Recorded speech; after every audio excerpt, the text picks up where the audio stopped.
शिमला में भारी बारिश के बाद तबाही मची है। रामपुर के साथ लगते 15-20 इलाकों में भारी तबाही है। श्रीखंड की पहाड़ियों में बादल फटने से बाढ़ आ गई। वहीं कुरपन, समेज और गानवी खड्ड में बाढ़ आ गई। समेज में 36 लोगों के लापता होने की खबर है। 24 मकानों समेत कई गाड़ियों की चपेट में आने की सूचना है। स्कूल भवन और औषधालय भी बाढ़ में बह गए। शिमला जिले के गानवी में भी बारिश के बाद तबाही का मंजर है। बागी पुल बाजार के साथ बहते खड्ड ने तबाही मचाई। 24 मकानों समेत गाड़ियां भी इसकी जद में आ गई।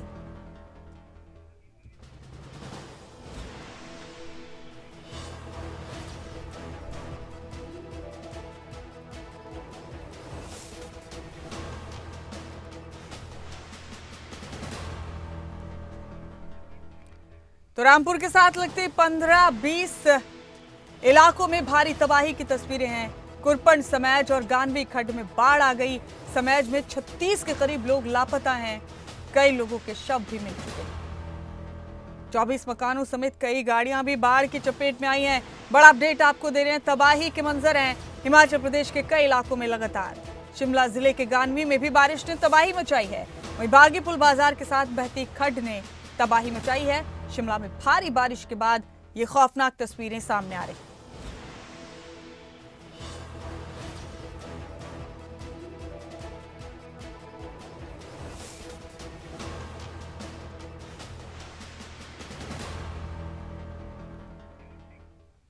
और हिमाचल प्रदेश की तबाही की इन तस्वीरों को लेकर हमारे दो साथी हमारे साथ जुड़ चुके हैं। प्रदीप ठाकुर शिमला से हमारे ब्यूरो चीफ हमारे साथ बने हुए हैं और मनीष ठाकुर कुल्लू से हमारे साथ जुड़े हुए हैं। हिमाचल प्रदेश में आसमानी आफत ने लोगों का जीना मुहाल कर दिया है। जगह जगह से परेशान करने वाली खबरें सामने आ रही हैं।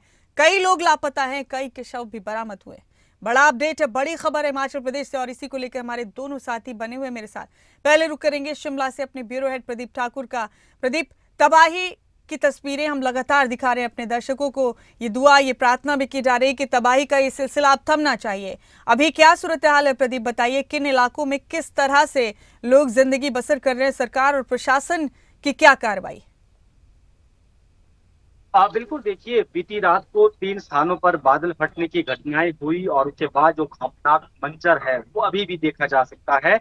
हालांकि राहत और बचाव कार्य शुरू हो चुका है, तीव्रता के साथ ये बचाव अभियान चला हुआ है, लेकिन अभी भी जो राज्य सरकार के पास सूचना अभी उपलब्ध है उसमें लगभग 50 से ज्यादा लोग लापता हैं। कुछ लोगों को जो है उनके शव निकाल भी लिए गए हैं, लेकिन उसमें ज्यादातर लोग हम कह सकते हैं कि वह 50 से ज्यादा इनकी संख्या बनती है जो लापता बताए जा रहे हैं। और सबसे ज्यादा जो लापता लोगों की संख्या है लगभग 36 के करीब, वो जो शिमला का ही जो रामपुर का क्षेत्र है, झाकड़ी में, जहाँ पर क्लाउड बर्स्ट हुआ है। श्रीखंड की पहाड़ियों पर हालांकि क्लाउड बर्स्ट हुआ, उसके बाद जो तेज बहाव की चपेट में जो स्मेज खड्ड है उसका भाव बढ़ गया, बाढ़ वहां पर आ गई और झाकड़ी के इलाके को उसने अपने आगोश में ले लिया और कई मकान उसमें जो है कह सकते हैं कि बह गए। कई लोग भी बहने की सूचना है। हालांकि जिनको बचाया जा सकता है उनको बचाने के लिए एनडीआरएफ भी, एसडीआरएफ भी और बाकी जो प्रशासनिक टीमें हैं वो मौके पर मौजूद हैं।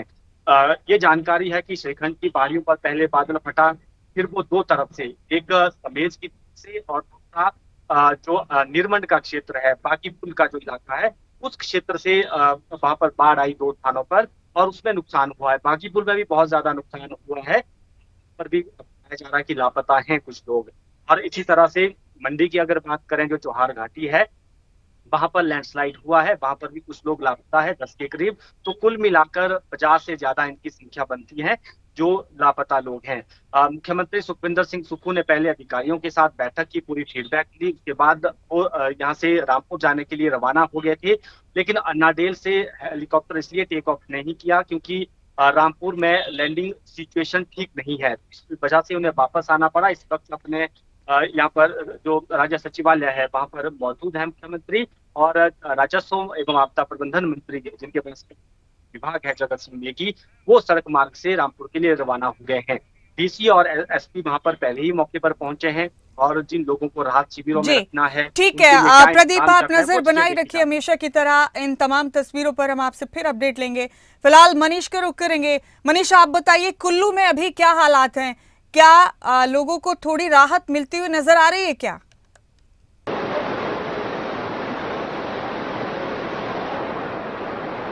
मुमताज़, देखिए हिमाचल प्रदेश में जो बारिशें हुई थी उससे काफ़ी ज़्यादा नुकसान जो है वो कुल्लू जिला में भी हुआ था। लेकिन अभी की अगर हम बात करें तो अभी जो है वो मौसम यहाँ पर फिलहाल तौर पर रुक गया है और धूप जो है यहाँ निकल रही है। लेकिन इस वक्त हम शार्ट सब्जी मंडी में मौजूद है जहाँ पर सबसे अधिक नुकसान हुआ है। सुबह जो सबसे पहली तस्वीर जो सामने आई थी इसमें एक बिल्डिंग गिरती हुई नजर आई थी और वो बिल्डिंग जो बिल्कुल जहाँ मैं इस वक्त खड़ा हूँ इसके बिल्कुल ठीक पीछे वो बिल्डिंग थी जो पूरी तरीके से टूट गई है और यहाँ पर काफ़ी नुकसान हुआ है। और साथ में जो आरती है, जो कुछ लोग हैं वो भी यहाँ मौजूद है, उनसे बातचीत करेंगे किस तरीके से क्या बोलते सुबह इसमें जो बिल्डिंग थी वो यहाँ ढह गई। आपने उसका वीडियो बनाया था, वो सोशल मीडिया में लगातार वायरल, कितना नुकसान नहीं हुआ और कैसा उस समय माहौल था यहाँ पे? ये तकरीबन आपके जो है बारिश का जो तेज़ी है वो 4 बजे से कुछ ज़्यादा उफान पे थी।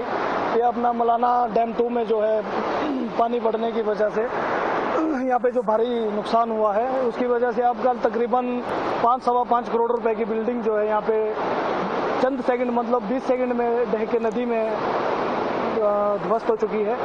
तो कितने लोगों की इसमें दुकानें थी, क्या कुछ सामान उसके अंदर रखा गया था और कितना नुकसान हुआ है? इसमें तकरीबन आपके 12 दुकानें, 12 गोदाम और उसमें किसान भवन बना हुआ था जो कि नदी में चला गया है। उसमें आपके दुकान में आपके जो काउंटर है, आपकी कोई जो लेज़र बुक्स होती है, किसानों का लेन देन होता है, वो सब जो है उसमें कुछ भी नहीं बचा पाए क्योंकि तकरीबन 4, सवा 4, साढ़े 4 बजे के बाद से नदी का जो उफान जो है बहुत तेज़ी पे आ चुका था। यहाँ पे जो लेबर लोग हमारे रात को ठहरे हुए थे वो तकरीबन 3:30-4 बजे ही बाहर आ चुके थे और तब से बिल्डिंग जो है धीरे धीरे करके टूटना शुरू हुई और तकरीबन 5-5:30 बजे जो है ये बह के नदी में बह गई। यहाँ की अगर बात की तो यहाँ पर जो सब्जी मंडी बनी है यहाँ पर पिछले साल यहाँ पर काम होना शुरू हो गया था, कितने इलाके के लोग यहाँ पहुँचे और कितना इससे काम प्रभावित हुआ है? और क्योंकि अब जो किसान है बागवान वही परेशान रहेंगे। जी, इसमें काम तो काफ़ी तौर पे प्रभावित हुआ है। इसमें तकरीबन मंडी को भी चलते चलते 5वीं साल रनिंग में चली हुई थी। तो आज भी तकरीबन यहाँ सुबह काफ़ी माल आया हुआ था, तो कल रात को यहाँ पर माल आया हुआ था जिसको हमने यहाँ से शिफ्ट करके अभी ऊपर यहाँ मंडी में जो है मंडी से बैक साइड लोगों के खेतों में शिफ्ट किया है। और उसकी वजह से जो यहाँ पे आपका तकरीबन आढ़तियों का 12 दुकानें तो लगभग चली जा चुकी है और ये जो आप बिल्डिंग देख पा रहे हैं ये भी थोड़े टाइम में इसमें क्रैक्स आने शुरू हो चुके हैं और लग रहा है ये भी थोड़े टाइम में अगर बारिश हुई तो ये भी बह के ध्वस्त हो जाएगी। बिल्कुल मुमताज़, देखिए जो सब्जी मंडी यहाँ पर सुबह से ही जो है किसान बागवान अपने सामान लेकर पहुंचे, लेकिन जिस तरीके से नुकसान यहाँ पर हुआ है तो कहीं ना कहीं आने वाले समय के लिए सब्जी मंडी में लोगों को नुकसान का झेलना पड़ेगा। साथ ही जो अप्रोच रोड है जो सब्जी मंडी को जोड़ता है वो भी टूटकर बह चुका और लोगों ने ये भी मांग रखी है कि इस रोड को जल्द जल्द बनाया जाता है कि सब्जी मंडी में एक बार फिर से काम यहाँ पर शुरू हो सके। ठीक है मनीष, बहुत शुक्रिया आपका इस जानकारी के लिए। प्रदीप, आपका भी बहुत बहुत शुक्रिया इस अहम अपडेट के लिए।